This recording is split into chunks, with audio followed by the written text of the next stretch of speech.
paz, gente. Boa noite. Sejam muito bem-vindos a mais um Culto Jump. Infelizmente, os nossos pastores e líderes de jovens não puderam estar aqui hoje. Pastor Lucas e Camila. Amém. Eles tiveram um compromisso. Eu vou pedir que vocês abram seu coração para as coisas que Deus vai falar aqui nessa noite. Porque Ele tem ministrado no meu coração em relação a essas coisas. E eu tenho recebido dele. Então, eu creio que vocês vão receber também. Amém? Se alguém for anotar, né, o tema é Uma Nova Aliança. Amém? Deus, vamos começar do princípio, né? Desde o princípio, Deus ele criou o homem com um desejo de se relacionar com ele. Então, era essa a intenção de Deus.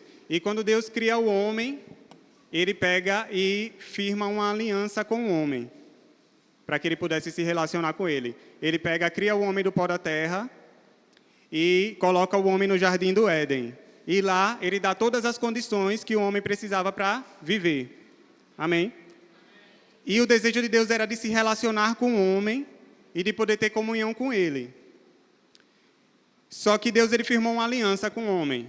E o que foi que ele fez?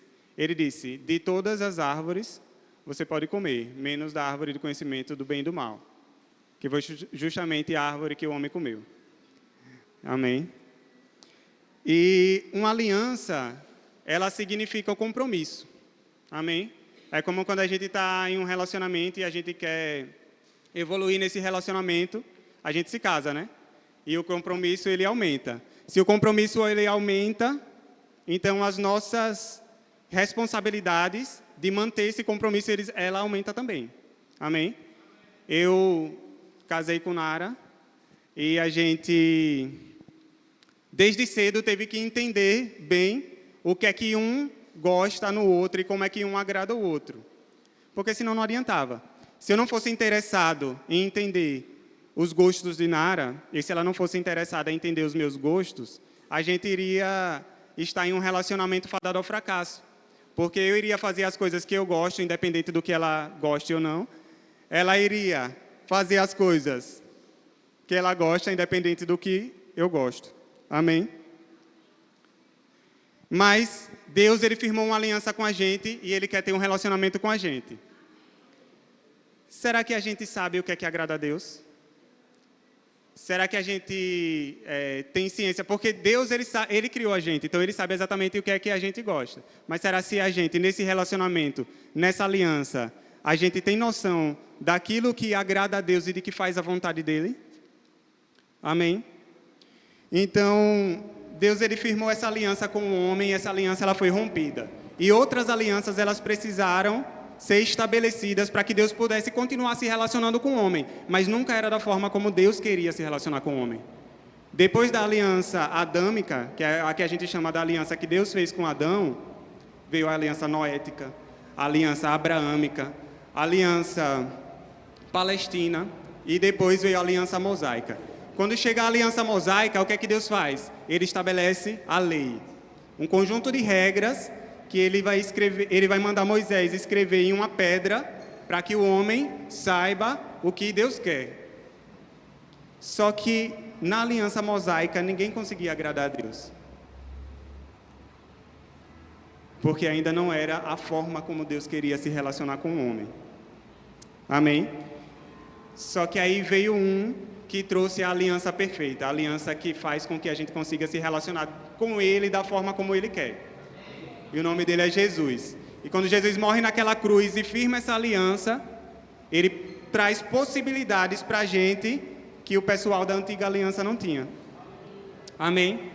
E nós, tendo essas possibilidades, nós precisamos ter consciência de quais são essas possibilidades e do que Deus quer. Então, o meu objetivo com esse sermão é tentar trazer para vocês quais são as coisas que agradam a Deus. O que é que realmente chama a atenção no coração de Deus. Amém? Aleluias. Vamos lá, abrir em Salmos 1. Salmos 1 é interessante porque ele, apesar de ele estar no Antigo Testamento e falar de uma antiga aliança, mas eu acho que ele é um salmo que transcendeu o seu tempo. Amém? Porque ele trouxe direções para aquela época que as pessoas daquela época não tinham capacidade de ter. Amém? Vamos lá. Salmos 1. Vamos ler ele inteiro. Bem-aventurado o homem que não anda no conselho dos ímpios, não se detém no caminho dos pecadores, nem se assenta na roda dos escarnecedores. Antes, o seu prazer está na lei do Senhor, e na sua lei medita de dia e de noite. Ele é como a árvore plantada junto à corrente de águas, que no devido tempo dá o seu fruto, e cuja folhagem não murcha. E tudo quanto ele faz será bem-sucedido. Os ímpios não são assim, são, porém, como palha que o vento dispersa. Por isso, os perversos não prevalecerão no juízo, nem os pecadores na congregação dos justos. Pois o Senhor conhece o caminho do justo, mas o caminho dos ímpios perecerá. Sabe, gente, que eu sempre li o Salmos 1 como um salmo de ordenança. E porque também foi assim, dessa forma que eu aprendi. Quando eu era pequeno, a minha mãe, ela sempre brigava comigo, né? Eu não quero você sentado com os maconheiros na praça. Né? E ela dizia por quê? Porque lá está escrito que não se assente na roda dos escarnecedores. Mas eu queria trazer aqui um questionamento. Será se o que Deus quer da gente é simplesmente que a gente obedeça a mandamentos? Ele pegou Moisés e escreveu a lei em pedras. Mas será se essa é a vontade perfeita de Deus? Que a gente ache um conjunto de regras que a gente precisa seguir e siga essas regras e aí Deus vai se agradar? Será se é isso ou será se tem alguma coisa diferente? Sabe, queridos, que para entender isso, eu comecei a pensar na forma como que Deus criou o homem. Amém? E comparei em como que o homem cria as coisas para servir a ele, certo? Então, a gente está falando de Deus perfeito, criando o homem, e do homem criando algum tipo de máquina, um ar-condicionado, por exemplo. Deus, ele pega e forma o homem do pó da terra, e Deus quer que o homem faça a vontade dele, certo? Mas ele criou o homem do pó da terra. O ser humano, quando ele vai criar um ar-condicionado, o que é que ele pensa primeiro? Eu tenho um problema, meu problema é calor. Então, ele pega e eu vou inventar uma máquina que faça com que o ambiente fique refrigerado. E aí ele faz o quê? Cria o ar-condicionado. Agora, se o ar-condicionado quebra, o que é que o homem faz? Conserta. O homem vai lá e conserta. Porque o ar-condicionado, ele foi feito para funcionar de acordo com a vontade do homem. Amém? Agora, se o homem quebra, entre aspas, se o homem peca, o que é que Deus faz? A primeira coisa que eu queria dizer aqui é que Deus não quer que a gente simplesmente obedeça a Ele. Amém? Deus não quer que a gente simplesmente faça a vontade dEle. Por que eu estou falando simplesmente? Porque se você entrar naquela salinha ali, você vai ver que lá tem um monte de controle. E esses controles, eles servem para quê? Para regular a temperatura do ar-condicionado. Então, o ser humano, ele cria uma máquina, e geralmente as máquinas que o homem cria, ele cria também um controle, porque o controle tem que estar na mão do homem. Amém? Só que quando Deus criou o homem, ele criou o controle do homem, só que ele entregou na mão do próprio homem, que é o que a gente chama de quê? De livre-arbítrio. Então, se Deus, ele criou o livre-arbítrio, isso quer dizer o quê? Que o livre-arbítrio importa.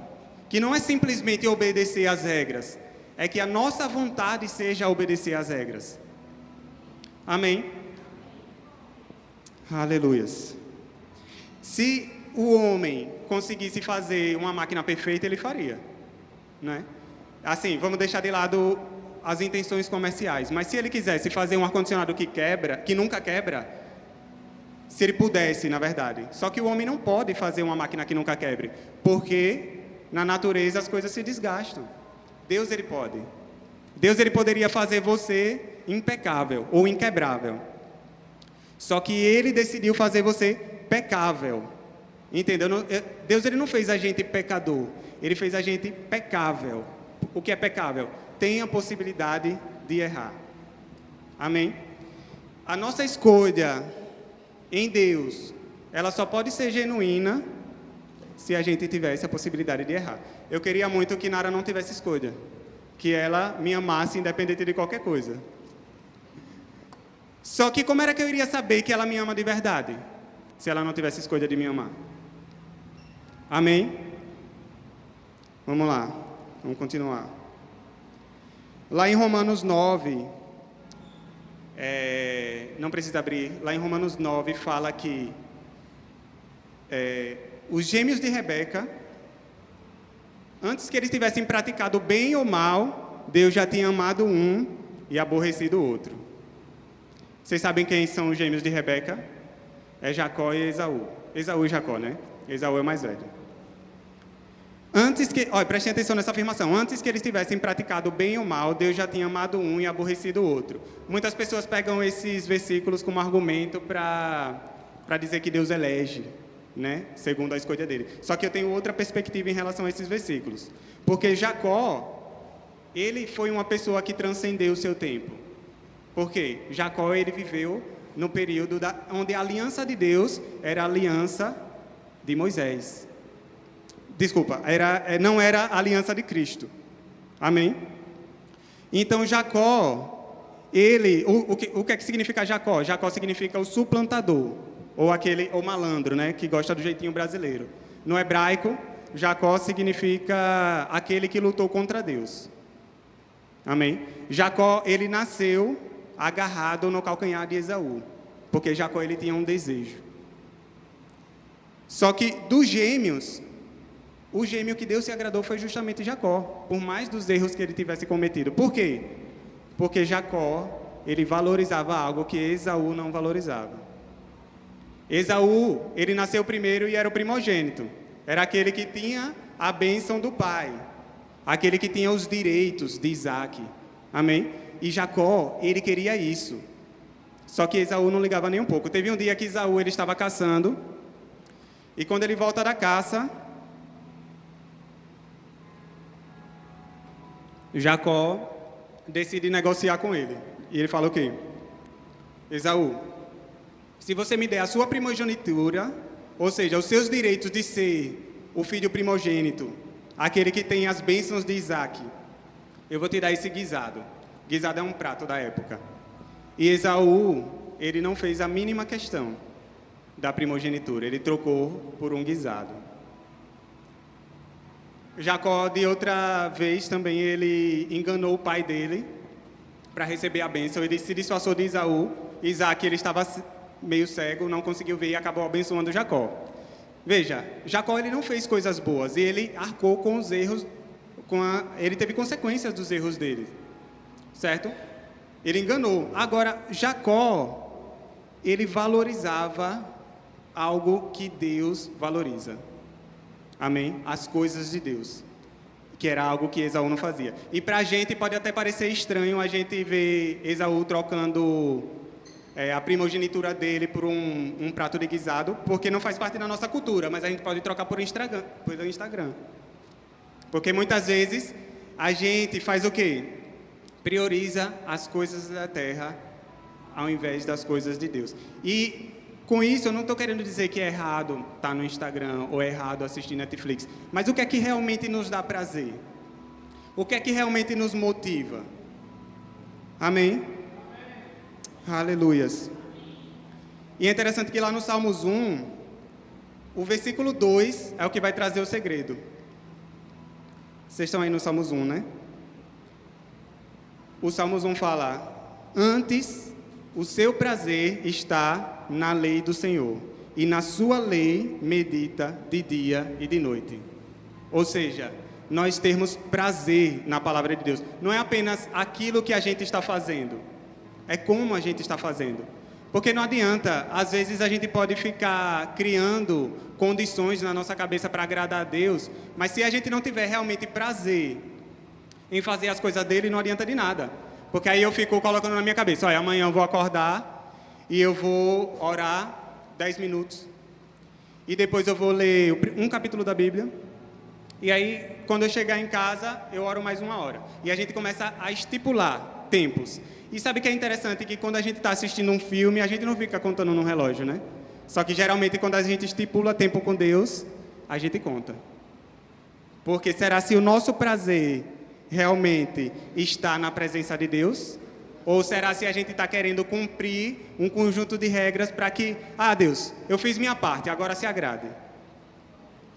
Amém? Mas nós estamos numa perfeita aliança. Uma aliança que nos trouxe a possibilidade de interagir com Deus de uma forma como antes de Cristo não era possível. Amém? Vamos lá abrir em Hebreus 10, para a gente entender um pouquinho de como que funciona essa nova aliança.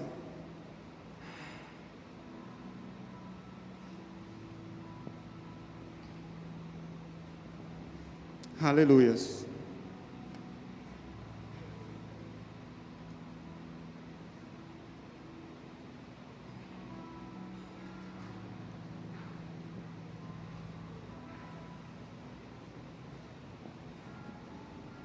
Aleluias.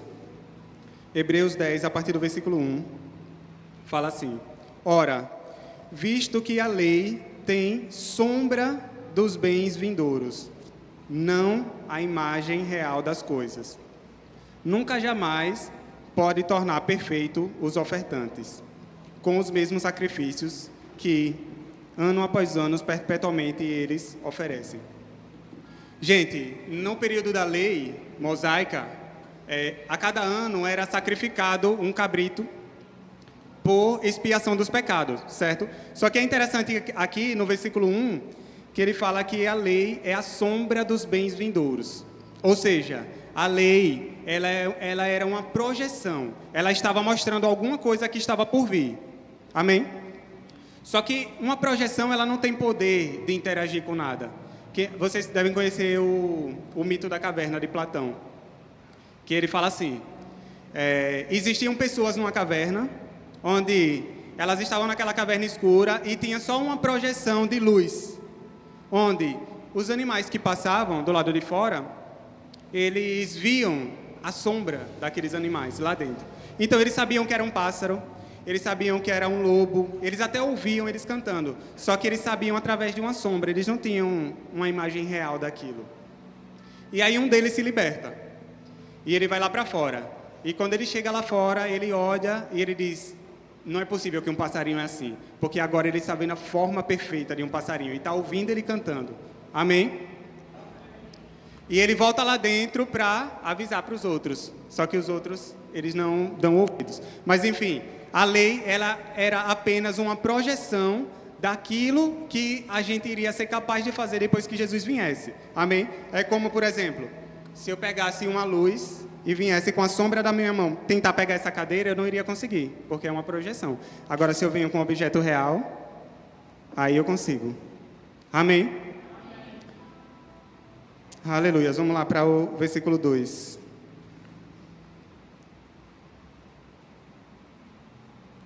De outra sorte, não teriam cessado de ser oferecidos, porquanto os que prestam culto, tendo sido purificados, uma vez por todas, não mais teriam consciência de pecados. Entretanto, nesses sacrifícios faz-se recordação de pecados todo ano. Eu disse que o sacerdote, ele fazia o quê? Ele sacrificava o cordeiro. Só que o que é que esse sacrifício de cordeiro fazia? Só fazia lembrar que as pessoas tinham pecado naquela época. Amém? Então, toda vez que eles iam ali sacrificar os cordeiros, eles estavam ali pensando: eu estou sacrificando o cordeiro por causa desse pecado. E o pecado, ele não saía. Eles continuavam com consciência de pecado. Que é como quando meu pai me batia. Ele dizia: eu estou te batendo por causa disso, disso e disso. Então, eu tinha ciência daquilo que eu tinha feito e do porquê que eu estava apanhando. Amém? Por isso que a lei não funciona. Porque a lei, ela expia o pecado por um tempo, mas ela não faz o homem perder a consciência de pecado. Aleluias. Lá no versículo 4 vai dizer: porque é impossível que o sangue de touros e de bodes remova pecados. Amém, gente? Aleluias. Aí o versículo 5 e 6 agora vai ser chave para o que a gente está querendo falar, certo? Por isso, Ao entrar no mundo, diz, quem entrou no mundo? Jesus. Sacrifício e oferta não quiseste, antes um corpo me formaste. Não te deleitaste com holocaustos e oferta pelo pecado. Sempre que meu pai me batia, ele também perguntava, você acha que eu tenho prazer em te bater? É melhor que você obedeça. Amém? E às vezes a gente acha que é os sacrifícios que vão fazer com que Deus se agrade de mim. Se eu deixar de assistir Netflix nesse momento para orar... Não, peraí. Deus quer que você tenha os seus momentos fazendo as coisas que você gosta. Só que o prazer de Deus é que o seu prazer esteja nele, esteja na presença dele. Amém? Porque sacrifícios não agradam a Deus. O que agrada a Deus é que a gente tenha prazer em obedecer a Ele. Amém? Lá no versículo 7 e 8 fala: Então eu disse, Jesus falando, eis que aqui estou, no rolo do livro está escrito a meu respeito, para fazer, ó Deus, a tua vontade. Depois de dizer, como acima, sacrifícios e oferta não quiseste, nem holocausto, nem oblações pelo pecado, nem com isto se deleitaste, ou teve prazer. Coisas que se oferecem segundo a lei. Então, Jesus ele veio para trazer a nova aliança, amém? No versículo 9 fala, a vontade de Deus é remover o primeiro, ou seja, a lei mosaica, e estabelecer o segundo, a graça de Deus, amém? Às vezes a gente acha que a graça de Deus é como se fosse uma licença para pecar. Pronto, agora tudo é de graça. Eu não sou mais merecedor. Eu não sou merecedor do sacrifício de Cristo. Então, independente do que eu faça, se eu fizer bem ou ruim, Deus vai me amar de qualquer jeito. Só que não, a graça, ela é uma capacidade. Amém? É a capacidade que hoje a gente tem, que os antigos não tinham, de obedecer a lei. A lei de Deus, justamente. De obedecer a lei de Deus, tendo prazer nela. Amém? E é interessante que, pulando para o versículo 14, vai falar assim, porque com uma única oferta aperfeiçoou para sempre quantos estão sendo santificados. Lá no versículo 1, a gente tinha lido o quê? Nunca jamais pode tornar perfeito os ofertantes. O que não pode? A lei. Amém? Então, vamos ver. No versículo 14, com uma única oferta, ele aperfeiçoou para sempre. Que oferta foi essa? A morte de Cristo.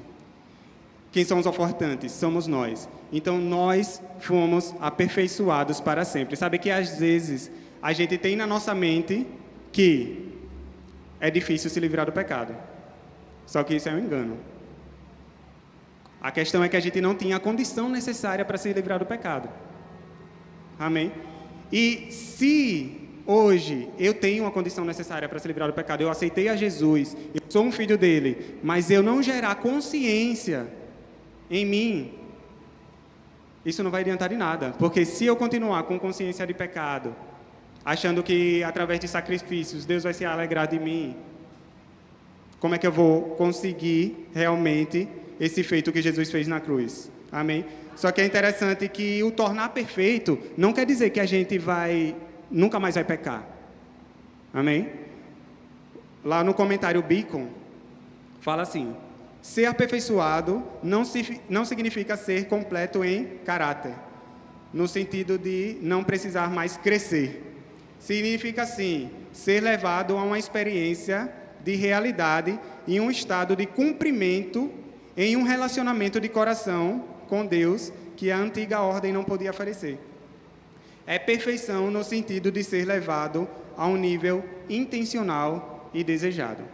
Deus ele tem desejo de se relacionar com a gente.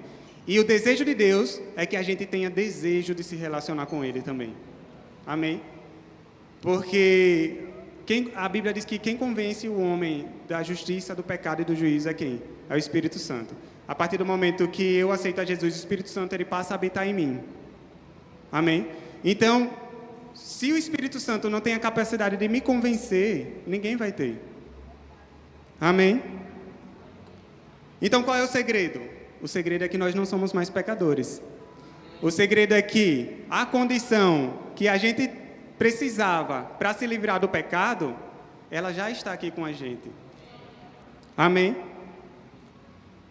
Pensando que Adão, ele era perfeitamente capaz de não errar. Ele errou porque ele quis. Amém? Depois de Adão, todas as pessoas eram incapazes de acertar. Por quê? Porque elas estavam depravadas por conta do pecado. Só que hoje, Cristo ele nos trouxe, Cristo que é o segundo Adão, nos trouxe a condição do primeiro Adão. E agora a gente consegue realmente cumprir a vontade de Deus perfeitamente. Então, acreditar que a gente não consegue se livrar do pecado é algo que não condiz com aquilo que Cristo fez na cruz por nós. Amém? Aleluias. Agora, eu queria exemplificar um pouquinho como que é a graça para vocês. Amém? Porque, como eu disse, né, a gente acha que é difícil se livrar do pecado. Só que não é tão difícil. Eu vou chamar a Cadmo aqui, por favor. Senta aqui. Cadmo, ele vai representar Adão. E eu estou representando Deus. E vocês são a humanidade. Amém? Então, tudo que eu mandar Cadmo fazer, vocês vão precisar fazer também. Certo? Vamos lá, Cadmo, levante da cadeira. Sente na cadeira, Cadmo. Pronto. Eu quero dizer aqui que não pecar, ou a gente evitar o pecado, é tão fácil quanto esse gesto que a gente acabou de fazer. Se levantar ou sentar da cadeira. Agora eu vou colocar uma condição em Cadmo. Na verdade, eu vou tirar uma condição de Cadmo. Certo? E essa condição que eu vou tirar do Cadmo, vocês vão imitar igualzinho, certo? Se encoste na cadeira. Agora, Cadmo, você vai tentar se levantar da cadeira sem inclinar o seu corpo para frente. Quando o Cadmo tentar, todo mundo tenta. Vá, Cadmo.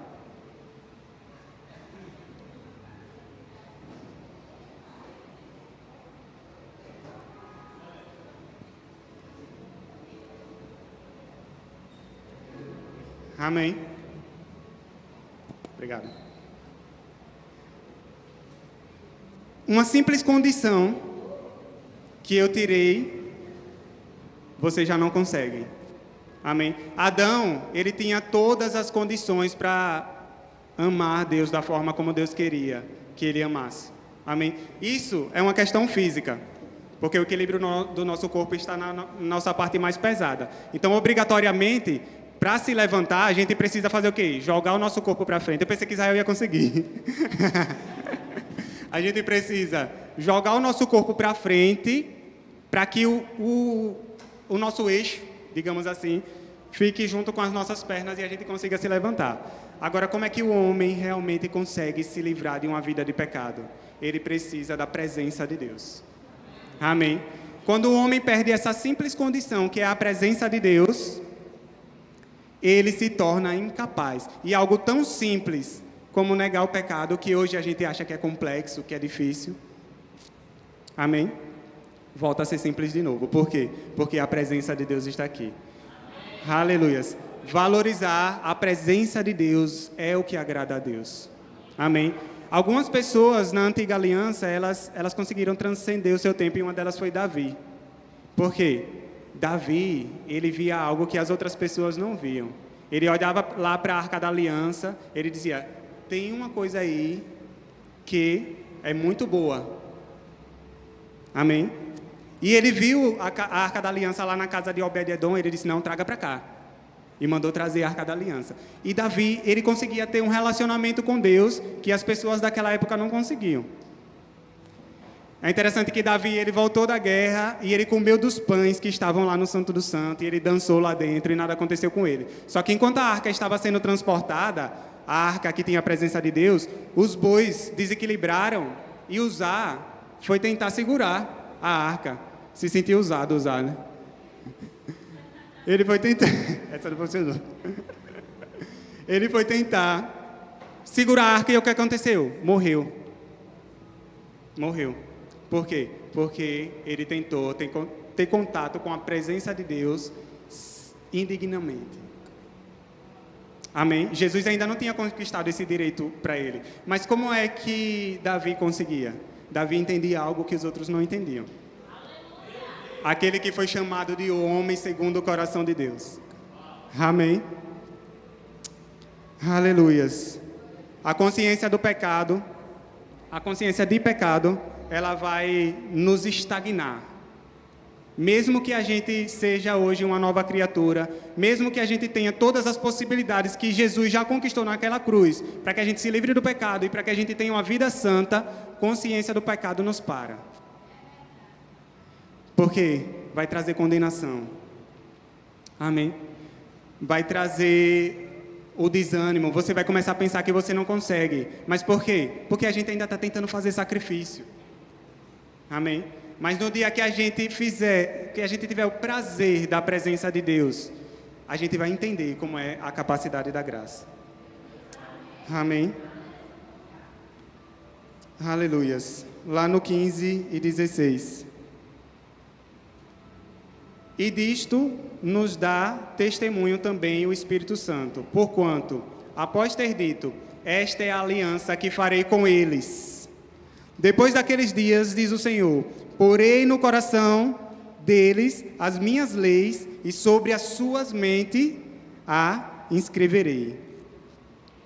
Deus, Ele quer imprimir a lei dEle em nossa mente e no nosso coração. Ele não quer simplesmente que a gente olhe a pedra, veja a lei e siga. Não, a lei ela tem que estar aqui. Amém? É prazer na lei de Deus. Então, eu não vou mais dizer que eu não posso fazer. Ah, por que você não bebe? Porque eu não posso.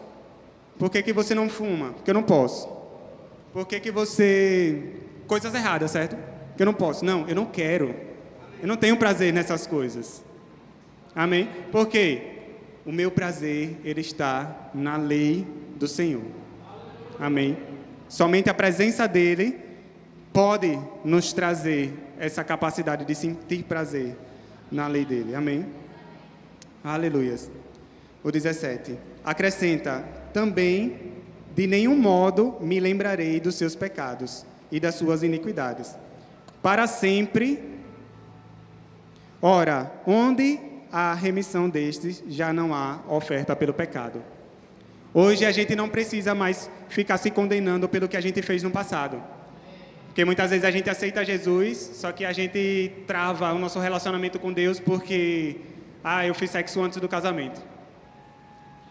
Coisas que a lei, ela servia para lembrar que o homem era pecador. Só que a graça nos faz lembrar que somos santos. Que o que Jesus conquistou para nós não é capacidade minha, foi capacidade dele. Amém? Então, hoje, uma vez livres do pecado, Romanos 8:1 fala que já nenhum pecado, nenhuma condenação há para que estão em Cristo Jesus. Amém? As coisas velhas se passaram.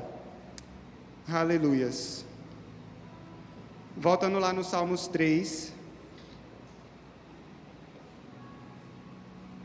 O que é que acontece? Por isso que eu acho que Salmos 1, versículo 3. Por isso que eu acho que o Salmos 1, ele transcendeu o seu tempo.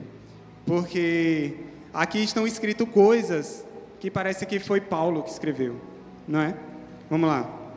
O que é que acontece com quem tem prazer na lei de Deus? Como a gente leu no versículo 2 de Salmos 1. Ele é como uma árvore plantada junto às correntes de águas. Você já viu alguma árvore plantada próxima de um rio com as folhas murchas? Não tem, né? E é cheia de frutos, não é verdade? Dá o seu fruto e cuja a folhagem não murcha. E tudo quanto ele faz será bem sucedido. Os ímpios não são assim. Enfim, era só o versículo 3. Às vezes a gente fica buscando sucesso na força do nosso braço, né? Só que o sucesso ele vem de Deus. Ele quem nos criou. Ele que sabe das nossas necessidades, daquilo que a gente precisa fazer para ser bem sucedido. Então, se eu tenho prazer na lei de Deus, se eu abandono a consciência de pecado, e se eu entendo que hoje eu sou santo, e eu posso andar nessa santidade, Essa é a definição de um homem bem-sucedido. Não que seja errado ou que a gente não possa almejar as coisas dessa terra, só que, primeiramente, o seu reino e as demais coisas vos serão acrescentadas. Amém? Então, Deus, Ele tem bons desejos para vocês. Deus, Ele quer que vocês passem na faculdade, que vocês se casem, que vocês passem no concurso. Amém? Mas isso é tudo acréscimo. Aquilo que deve arder realmente no nosso coração é a presença. Amém? Se a presença for o primeiro, as demais coisas vão ser bem-sucedidas. Amém? Vamos lá para o Salmo 119.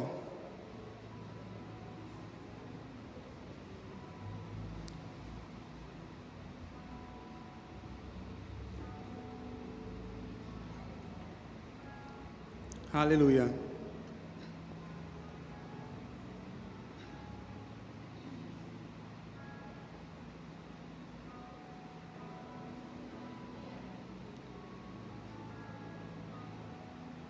Aleluia. De que maneira poderá o jovem guardar puro o seu caminho? Observando segundo a tua palavra. De todo o coração te busquei, e não me deixes fugir dos teus mandamentos. Guardo no coração as tuas palavras para não pecar contra ti. Bendito és tu, ensina-me os teus preceitos.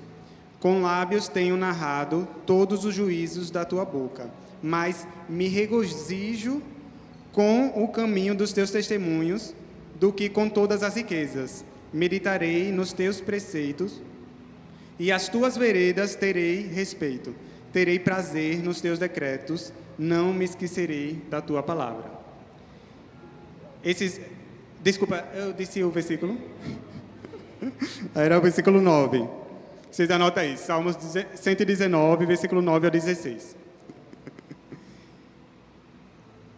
Esse daqui é o manual para quem quer ser bem-sucedido no relacionamento com Deus. Prazer na palavra de Deus. Amém? Então, a gente não vai ler porque tem que ler. A gente não vai orar porque tem que orar. Sabe que um relacionamento mesmo. Eu não faço as coisas para Nara porque eu tenho que fazer. Não tem prazer envolvido. Mesmo que seja algo que teoricamente me incomode, como por exemplo buscar no trabalho, só que para mim não dá incômodo. Eu vou buscar com prazer. Se eu não fosse casado com ela, talvez me incomodasse, né? Só que eu quero agradar ela. Amém? É assim que se baseia um relacionamento, assim que se baseia uma aliança. E por que com Deus seria diferente? Por que eu faria as coisas para Deus com interesse em quê? Amém? Deus quer que o nosso interesse esteja voltado para a lei dele. Que a gente imprima a lei dele em nosso coração e guarde, para não pecar contra ele. Amém? Não é apenas obedecer também. Muitas vezes a gente vai precisar negar a nossa vontade.